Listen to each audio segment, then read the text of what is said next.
central section. As we roll further, we find two more partly hidden behind trees. The fantastic elaboration of roots and knotty trunks, the succession of decorative foliage patterns, are Chen Hongshou's exaggerated versions of forms that he saw in antique paintings, or very probably in imitations and forgeries of antique paintings.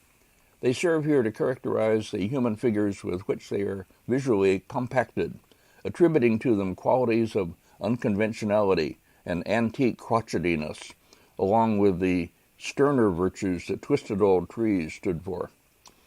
At the end of the scroll stands the seventh sage, or at least someone who seems to want to join the other six. He stands in a rather dejected pose, wearing a cape and straw hat that are supposed to give him the aspect of a carefree wanderer, but in fact make him look slightly absurd. He is portrayed in a mode quite different from the others, and strongly suggests, especially since he turns his eyes to look out at us, that Chen Hongshou has inserted a portrait of some friend in place of one of the seven sages. It is probably the unidentified Taoist Chen, to whom Chen dedicates the scroll in his inscription at the end. I want to use this remarkable painting, my own long-time engagement with it, and the present occasion for returning once more to that engagement to try to articulate what I think the role of the art historian should be. I always told my serious students in seminars that our main task on the highest level is answering for this or that work of art or body of art the question, what is the artist up to? That was a brief and slangy way of conveying, I think, essentially the same message as Baxendale conveys in the crucial arguments of his book, Patterns of Intention. Penetrating and articulating the artist's intention is the deepest responsibility of the art historian. But conveying what the artist is up to requires imparting lots of information, and not just factual information, to one's readers and viewers. What did viewers of the artist's time, sophisticated ones, the kinds that an artist like Chen Hongshou painted for, what did they expect to get in the paintings they commissioned? What was in their stores of memories of paintings they had seen? What visual knowledge and memories, that is, could Chen Hongshou count on in the viewers that he was working for? He did some popular paintings along with his assistants, pictures for use and pleasure, to coin a phrase, done for that greater mass of Chinese viewers outside the literati male minority.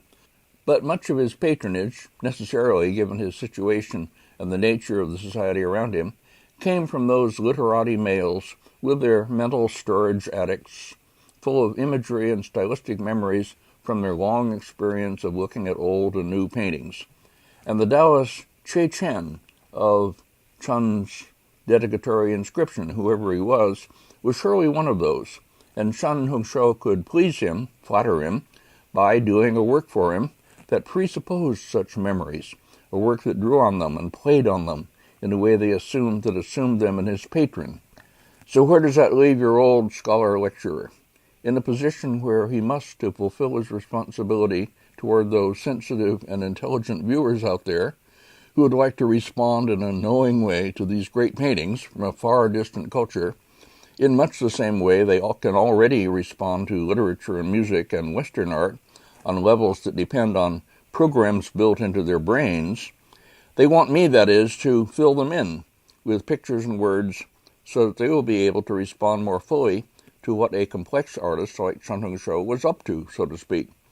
And the degree of success I can claim for a lecture like this one is, in the end, the degree to which I have managed to convey in images and words what Chen Hongshou was doing for Taoist Chen that pleased that patron and upheld Chen's reputation as an artist who could be relied on to do that for his customers and patrons. And that final statement, once made, seems to me so basic and valuable as a statement of what I've been up to, or tried to be up to, throughout much of my long career as an art historian, that I think I'll put it on my website for those of you who may want to reread it and try to understand better what I'm saying, or trying to say. So, farewell to those of my viewers, who are of course also welcome, who are video lookers only. while to those who may follow this up by looking for this long statement and reading it on my website, goodbye for now. See you on jamescahill.info. Sincerely, James Cahill.